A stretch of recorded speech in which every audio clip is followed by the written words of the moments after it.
The fans want to see blood, sweat, and tears. He's always in tremendous fights, and he's a very exciting knockout artist. And that's what boxing is about. It's about giving the people and the fans what they want to see.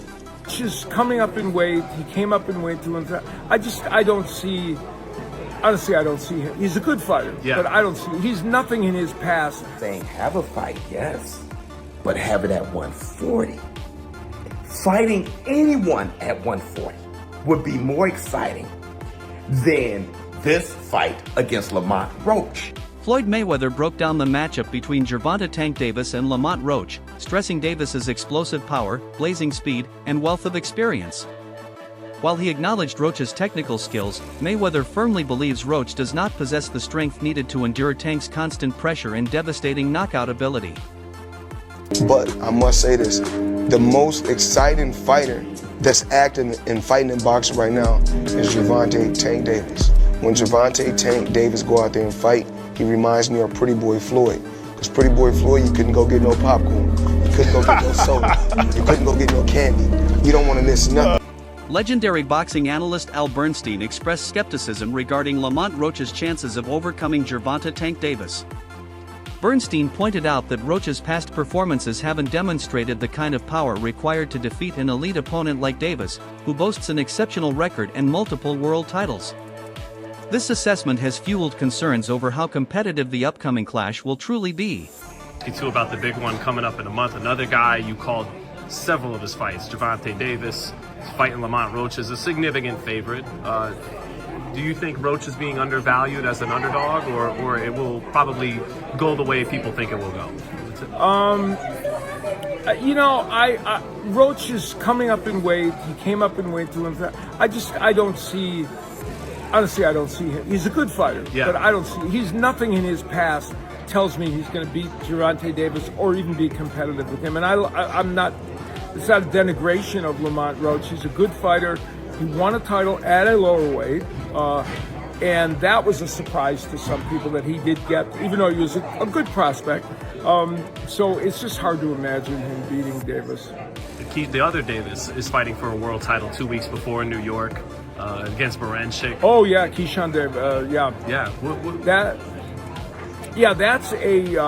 That's a fascinating fight. The scheduled fight between Gervonta Tank Davis and Lamont Roach has drawn mixed reactions, with critics branding it a cherry pick since Roach is stepping up to the 130-pound division. Former professional boxer Dawood Bey weighed in, highlighting the proud boxing traditions of Washington, D.C. and Baltimore. Bey argued that Roach's team is well prepared and expects a much more competitive bout than people anticipate, rather than a walkover for Davis. At the same time, he acknowledged Tank's dominance in the sport and remarked that criticism will continue unless Davis takes on elite names like Shakur Stevenson or Devin Haney. Bey ultimately predicts a DMV showdown charged with energy and excitement. Gervonta Davis, Lamont Roach. A lot of people shitting on the fight. A lot of people saying it's a cherry pick. A lot of people saying that, or criticizing Tank for bringing Lamont up to 130. What's your thoughts on that? I think if you understand the history of D.C. and Baltimore, and then I'm familiar with Roach and them camp a little bit because I'm cool with people that's tight with them and stuff like that. So we all kind of encounter each other. I don't live nothing but 2.5 hours away, right? I wouldn't see none of them coming and laying down, and then Tank is Tank. I think you're gonna get a DMV classic. Like, you're gonna get a good fight. They're gonna fight each other. Lamont gonna fight Tank. You know what I'm saying? So for however long it lasts, or for however long the fireworks is, you know what I mean, going off, he gonna fight him. You know what I'm saying? I don't think he gonna come out there to lay down. So I don't know. I mean, people gonna criticize you no matter what though once you get in like tank position. It don't really matter what you do. Like if you wasn't fighting like Shakur or Devin right now in this next fight, it's probably like 3 people he could be fighting and nobody wouldn't have nothing to say. You understand what I'm trying to say? Not to say that some fights can't be like better than others or whatever, but yeah, if he wasn't fighting Devin, Shakur, or like Tiafimo. Yeah. Then somebody gonna say like it's a cherry pick or everything. I mean, everybody's a cherry pick. Leave it up to them. Within the boxing community, Davis's selection of Lamont Roach as his opponent has stirred debate. Many critics contend that Davis is sidestepping tougher challenges against high-level contenders such as Shakur Stevenson. Opting for Roach, who is seen as a less dangerous threat, has led to accusations of cherry-picking and sparked broader conversations about Davis's willingness to face the very best in the division. Biggest puncher, I feel, at the 135 will probably be Gervonta Tank Davis. But the most skillful fighter at 135 will be hands down Shakur Stevens. And what is it about him? Because I know he have a lot of good attributes, but do you think he has enough power? Well, it's really all about skills. Pernell Whitaker wasn't a huge puncher, but he was, very exciting, very tough, and he fought everybody. And Shakur is trying to do the same thing. He want to fight the best they got out there. He's asking, can he fight the best? I believe his contract is coming to an end, so hopefully we can come together and I can take him to that next level and give him the fights that he wants. Although Lamont Roach holds a world championship title, he remains relatively unknown to the general public. This lack of widespread recognition reinforces the perception that Davis has chosen an easier opponent. Still, Roach's supporters argue that his underdog role might work in his favor, as rivals could underestimate his ability inside the ring. Trainer Shields acknowledged Roach's talent but underscored Davis's proven resume and dangerous skill set, making Tank the clear favorite. Garcia beat him, so Lamont Roach is a good fighter, but and I'm happy to see a fighter like Lamont Roach, who's had to come up the blue collar way, get a big opportunity, get a big payday. But now that I've said that, it's an underwhelming fight, and everybody's saying that because it's true. And this is a fight that would have made more sense for Gervonta Davis a couple years ago, back when Gary Russell was rumored as an opponent. And this would be, like a good DMV rivalry, two guys from the DMV area. But in 2024, when Tank's already headlined a lot of pay-per-views, it's underwhelming. And, before the Gervonta Davis fans try to come at my throat, I get it. Lomachenko walked away from the table. Of course, that's after, some years earlier of Tank saying he wasn't interested in that fight. Fight was never officially negotiated by Top Rank or PBC, but for years, Gervonta had no real intention of fighting Lomachenko. And now Lomachenko has walked away from the table now that the fight's available. I understand that. I understand Shakur Stevenson really is opting more the Williams-Zepeda route. I understand that Teofimo Lopez has only really called Davis out once the Lamont Roach fight was really being talked about around Canelo Berlanga fight week and was close to probably being finalized. Oscar De La Hoya echoed similar views, describing Gervonta Davis as a beast in the ring. He admitted that while Roach is a talented and capable fighter, stepping in against Tank will present a daunting challenge, one that could turn into a very difficult night for Roach. No, I think Lamont Roach is a terrific fighter. He might be a little over his head with Gervonta Davis. Gervonta Davis is, to say the least, he's a beast. He really is. He's a tremendous fighter. He's a dedicated fighter when it comes to training and fighting and making sure that he's in optimal conditions when he steps inside that squared circle. It's going to be a tough night for Roach, but you can never count him out. Watching him fight up close and personal, he's sneaky good, which means he can catch you at any time. He can land combinations, sometimes at will, without you even knowing it. He's that sneaky. So, yeah, it's going to be very interesting. But, obviously Gervonta Davis has the experience. He has the knowledge. He has that mean streak in him that will take you out with any punch. Gervonta Davis has recently announced his intention to retire by the end of 2025, explaining that personal reasons and a commitment to prioritizing his family and mental health are driving his decision. This outlook has influenced his choice of opponents, leading him to select Lamont Roach as the next challenger. Here's my take on the fight. Everything is true about this situation. One, Gervonta Tank Davis was being ducked. leading up to this. Shakur Stevenson ducked him. Lomachenko ducked him openly. El Rayo didn't want to fight this year. He wanted to fight next year. Another thing is, I was hearing that Tank wanted it at 135 and rehydration, all kind of shit. So, but I don't know how true that is, which it wouldn't shock me if that was true. Either way, for whatever reason, El Rayo fell apart. The options were just getting diabolical. All right, I understand that. At the same time, Lamont Roach versus Tank is trash. If Devin Haney announced he was fighting Lamont Roach coming up from 130 next at 135, I'll say that shit's trash. Let me tell you this. To me, Gervonta is far better than Devin Haney. So it's trash, bruh. It's trash. Some observers speculate that Davis is looking to secure a string of easier victories before officially stepping away, while others argue that he is instead using this time to provide lesser-known fighters with exposure and financial opportunities. Devin Haney, however, remains doubtful, insisting that Tank is unlikely to retire so soon. Reaction to Tank retiring. He's retiring?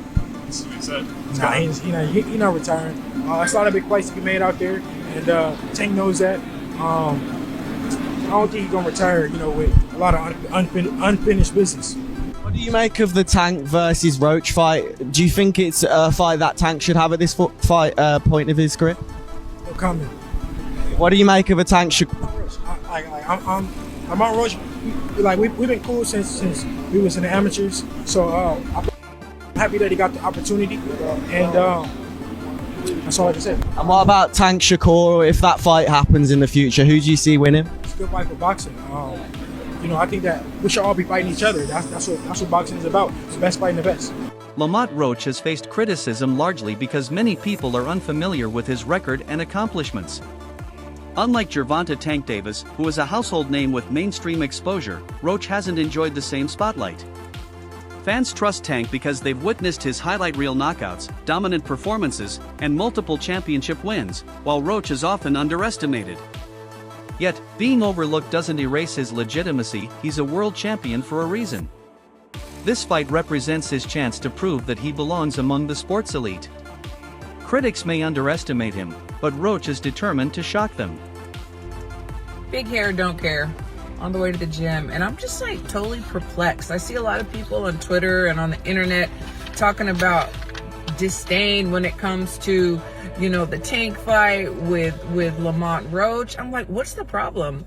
They act like Lamont Roach has not fought anybody and he isn't anybody. His only loss is against a former world champion in Jamel Herring. His last two fights with McCrory and Hector Luis Garcia, they were fire. This is a legitimate matchup. I don't know what the problem is. Everybody says that Tank needs to fight someone. Now he's fighting someone, and people have something to say. What do y'all want? What do y'all want from these guys? These are the matchups we want to see. It's going to be good. I'm not going to say who I'm picking right now because I want to see more, but respect to both guys. Boxing analyst Showbiz the Adult has suggested that Gervonta Davis move up to the 140-pound division to take on stronger opposition. He argues that such a move would create more competitive and thrilling fights, while also countering the criticism that Davis is deliberately choosing softer opponents. This view reflects the hopes of many fans who want to see Tank consistently challenge himself against the best. Saying have a fight, yes, but have it at 140. Fighting anyone at 140 would be more exciting than this fight against Lamont Roach. Nothing against Lamont Roach, but I'm telling you, Gervonta Tank Davis fanboys, not the fans, but the fanboys, you're not going to be able to convince people that Lamont Roach is someone to get excited about versus Tank. It's not going to happen. You're going to try to call people casuals or whatever, but really, people who really knows boxing, they know that Gervonta Tank Davis is too much for Lamont Roach, right? Now, I was saying go up to 140. Fight who, Showbiz? Fight anybody. Just have a fight at 140. And when you see in hindsight that Teofimo Lopez and Devin the American Dream Haney is now negotiating for their fight, you can understand now why I would say something like that. He has a fight at 140. Then he takes on the Teofimo Lopez and Devin the American Dream Haney winner. What makes this fight even more compelling is the shared history between Lamont Roach and Gervonta Davis, dating back to their amateur days. Roach recalls facing Davis twice, once in a regional tournament and later on the national stage in Baltimore. These encounters add a personal layer to their professional showdown, as both fighters have grown and evolved significantly since those early meetings. We fought twice in the same tournament. So, yeah, and we fought in the Junior Olympics, in the regionals, and we fought in the nationals. Okay. You fought in the regionals and then fought again in the nationals? Yeah. So, so we fought in the regionals in Baltimore, in his hometown. You know, it was a close fight. Obviously, I thought I won. We sent the. There was like an incident where a point got taken from both of us, and it only should have been him, or whatever the case may be. And we sent the tape to USA Boxing, and USA Boxing sent us an at-large bid to go to the nationals. Oh, that's what's up. Yeah, and then they put us on two different sides of the bracket, and we met up in the championship. And he took it again. Yeah, he won a close fight, and I too thought close. I won that one too. 30 people, knocked out what, 28 of them, right? What makes you different?